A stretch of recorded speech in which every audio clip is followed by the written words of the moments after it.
বাঙাল বাড়ির মেয়ে বলে লোটে মাছ আমার চিরকালই ভীষণই পছন্দের। তার মধ্যে লোটে মাছের ঝুরা ছাড়াও এই সবজি দিয়ে লোটে মাছের ঝুরাটাও কিন্তু অসাধারণ খেতে। নুন হলুদ লঙ্কার গুঁড়ো দিয়ে লোটে মাছটাকে ভালো করে মেখে রেখে দিন। তারপরে অপরদিকে একটুখানি ঝিঙে, একটু আলু, একটু বেগুন, একটু টমেটো আর একটু লঙ্কা কুচিয়ে নিন।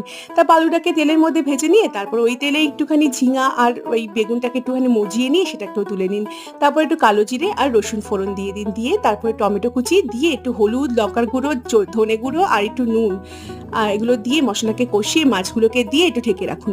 1-2 মিনিটের মতো ঢাকবেন, তারপরে দেখবেন সুন্দরভাবে আলতোভাবে এইভাবে কাঁটাগুলোকে ছাড়িয়ে নেওয়া যাবে খুন্তি আর কাঁটা চামচের সাহায্যে। তারপরে এটাকে ভালো করে জলটাকে শুকিয়ে নিয়ে এই ভেজে রাখা সবজিগুলোর মধ্যে দিয়ে দিলে তারপরে আরেকটুখানি কষিয়ে তার মধ্যে এই লঙ্কা কুচি আর ধনেপাতা কুচিটা অ্যাড করবেন। একটু লাস্টের দিকে লঙ্কা কুচি ধনেপাতা কুচিটা অ্যাড করবেন, সেটা কিন্তু বেশি ভালো লাগবে খেতে। তারপরে ভালো করে শুকিয়ে নিয়ে গরম গরম পরিবেশন করুন।